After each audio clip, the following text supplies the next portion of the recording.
नमस्कार दोस्तों, एक बार फिर से स्वागत है आपका हमारे चैनल अकाउंटेंट सॉल्यूशन में। आज मैं आपको बताऊंगा how to create GST master और sale type in BG accounting software. जी हाँ दोस्तों, बीजी के अंदर जीएसटी मास्टर या सेल टाइप जो है टैक्स कैटेगरी जो है वो कैसे क्रिएट करी जाती है, आज उसके बारे में हम जानेंगे। तो दोस्तों चलिए शुरू करते हैं आज की वीडियो।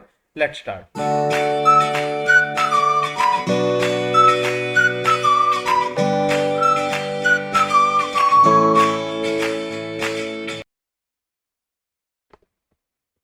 दोस्तों बीजी के अंदर बाय डिफ़ॉल्ट कंपनी जो है, सॉफ्टवेयर जो है वो आपको सेल टाइप्स अलग अलग बना के देता है। जैसे मान लीजिए सप्लाई आउटवर्ड या सेल के अंदर और परचेज के अंदर। जैसे मान लीजिए मैं यहाँ पर आपको एक सेल करके दिखाता हूँ। सेल करने पर आपको, जैसे आप यहाँ पर देखेंगे तो हमारी यहाँ पर बहुत सारी सेल टाइप्स या टैक्स कैटेगरीज आ रही हैं। 12%, 18%, 28 और 5% या एग्जेम्प्ट नील रेटेड सारी। अब इसके अंदर कुछ कैटेगरीज ऐसी होती हैं जो बहुत ही कम यूज़ होती हैं या कोई स्पेशल कैटेगरी में यूज़ होती हैं जो इनके अंदर नहीं दी जाती है। अगर आप उसी स्पेशल कैटेगरी के अंदर सेल या परचेज करते हैं तो आपको वो टैक्स कैटेगरी या टाइप जो है आपको क्रिएट करना होता है। तो वो हम कैसे क्रिएट कर सकते हैं? तो उसके लिए दोस्तों आपको क्या करना है, एडमिनिस्ट्रेशन में जाना है, मास्टर में जाना है। अगर आपको वो सेल के अंदर यूज़ करना है, अगर आपको उस टैक्स कैटेगरी टाइप में या उस टैक्स में सेल करनी है तो आपको सेल टाइप में बनाना है। और अगर आप उसको परचेज करते हैं तो आपको वो परचेज टाइप में बनाना है। जैसे मान लीजिए आप डील करते हैं ज्वेलरी के अंदर, गोल्ड और सिल्वर में। तो गोल्ड और सिल्वर की ज्वेलरी पे टैक्स जो रेट लगता है वो 3% लगता है। तो मान लीजिए हमें यहाँ पर सेल करनी है तो सेल टाइप में हम जाएंगे। हम पहले चेक कर लेते हैं लिस्ट में क्या हमारी वो टैक्स रेट बनी हुई है नहीं। तो यहाँ पर देखिए हमारा जो है टैक्स रेट 3% का है गोल्ड पे और सिल्वर ज्वेलरी पे। तो वो यहाँ पर नहीं बना हुआ है। तो उसको बनाने के लिए हमें क्या करना होगा, हमें यहाँ पर सेल टाइप में जाना होगा, ऐड पे क्लिक करना है। यहाँ पर आपको सेल टाइप में जाकर आपको वो टैक्स लिखना है। जैसे मान लीजिए मैं यहाँ पर लिखता हूँ IGST 3%।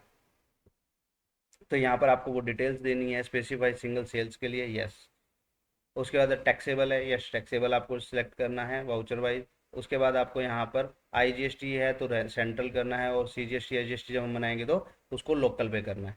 Type of transaction other रखनी है। सिंगल टैक्स रेट, यहाँ पर आपको सिंगल टैक्स रेट करके आपको यहाँ पर 3% कर देना है।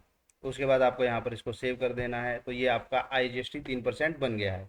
अब इसी तरीके से अब आपको अगर मान लो वही चीज़ लोकल में सेल करनी है तो आपको क्या करना होगा, CGST 3%। यहाँ पर भी आपको क्या करना है, टैक्सेबल करना है, इसको लोकल करना है, यहाँ पर अदर रखना है।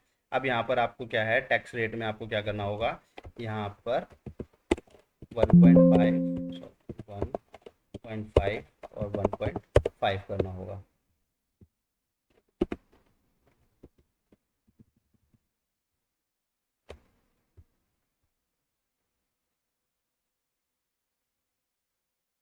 तो यहाँ पर आपको CGST नहीं करना है, यहाँ पर आपको करना है LGST, लोकल GST। यहाँ पर आपको सेव कर देना है। उसके बाद अब आपको क्या करना है, अब आपको जाकर ट्रांजेक्शन में चेक करना है। सप्लाई आउटवर्ड में जाएंगे, हम ऐड पे क्लिक करेंगे। यहाँ पर अब आप चेक करेंगे GST IGST 3%। तो ये देखिए आपका यहाँ पर IGST 3% आ गया है। या फिर मैं LGST 3% करता हूँ तो यहाँ पर मेरा LGST 3% आ गया है। तो इस तरीके से दोस्तों आप अपने परचेज या सेल टाइप के अंदर अपनी टैक्स को बना सकते हैं अलग अलग। मान लीजिए कोई 3% बनाना है या कोई 40% की जो नई स्लैब आई है आपको वो बनानी है। तो इस तरीके से आप अपनी बुक्स के अंदर, अपनी बीजी के अंदर आप सेल टाइप क्रिएट कर सकते हैं। तो थैंक यू दोस्तों आज की वीडियो के लिए। आपको हमारी वीडियो कैसी लगी कमेंट करके ज़रूर बताएं, और हमारे चैनल को सब्सक्राइब करना ना भूलें। Thank you.